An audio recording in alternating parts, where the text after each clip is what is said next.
आपको सईद भाई से मोहब्बत नहीं है? आप दोनों एक दूसरे के बगैर कैसे रह लेते हैं? मैं सोच रही हूँ आप कितनी उदास हो जाती होंगी ना।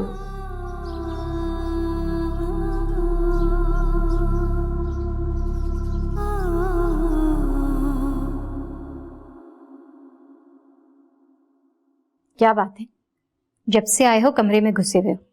ससुराल गए थे क्या? माँ से सलाम दुआ भी नहीं की? मैं वहां क्यों जाऊंगा अम्मा, बस कल फोन पे बात हुई थी। अच्छा, फोन पे बात हुई थी। ये आजकल की लड़कियों के चोंचले तो देखो, मियाँ से फोन पर बात कर ली बस। तुम्हें भी गवारा नहीं हुआ कि माँ को ही बता दो?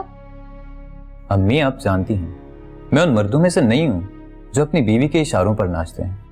बुरा वक्त बोलकर नहीं आता बेटा, कब और किस पर आ जाए और तुम भी अपनी बीवी की जबान बोलने लग जाओ। ओहो अम्मी, मैं पहले ही बहुत ज्यादा गुस्से में हूँ और आप हैं कि मुझे और ज्यादा तैश दिला रही हैं। अरे हुआ क्या है, बताओगे भी? बुरहान का निकाह हो गया। क्या? बुरहान का निकाह हो गया? खूब रिश्ता निभाया है बेगम साहिबा ने मियाँ का। एक इकलौता भाई और अपने मियाँ को ही नहीं बुलाया शादी पर। अरे अम्मी आप यहाँ हैं? मैं आपको कमरे में देख कर आई थी। बेटा तुम्हारे अब्बा आराम कर रहे थे, सोचा मैंने सब्जी काट ली। कहो क्या काम है? नहीं अम्मी, काम तो नहीं, बात करनी थी। कहो। वो आसिम आने का कह रहे थे। अरे झुक झुक आए, ये तो उनका अपना ही घर है बेटा। वो मुझे लेने आना चाहते हैं अपनी अम्मी के साथ। बेटियां जब ब्याह कर ससुराल चली जाती है ना, फिर माँ बाप के घर आके चाहे जितना ही अरसा रह लें, रहती मेहमानी है।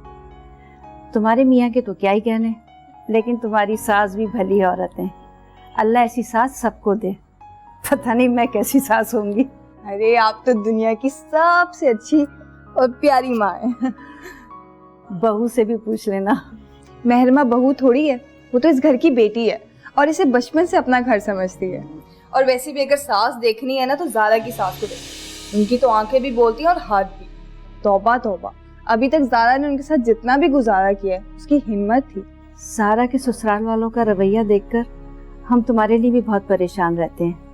मेरी तो दुआ है बेटा, जैसे अब तुम्हारी सास है ना, ऐसी हमेशा रहें। सारा के ससुराल वालों के रवैये ने तो मुझे बीमार कर दिया है। माँ बाप की तरबियत का उस वक्त पता चलता है जब बेटियां मुश्किल वक्त में भी गुजारा करें।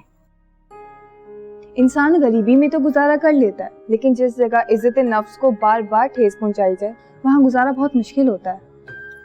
सच कहती हो बेटा, जहाँ रहना है वहाँ सहना है। और हमेशा घर बनाने में औरत ही का किरदार अहम होता है। औरत ही अपना घर बनाती है और औरत ही बिगाड़ती है। अच्छा चलो जाओ, जाके फ्रिज में देखो क्या कुछ रखा है। अब तुम्हारे मेहमान आएंगे तो उनके लिए पकाना तो होगा ना। जी अम्मी। मैं भी आ रही हूँ देखने।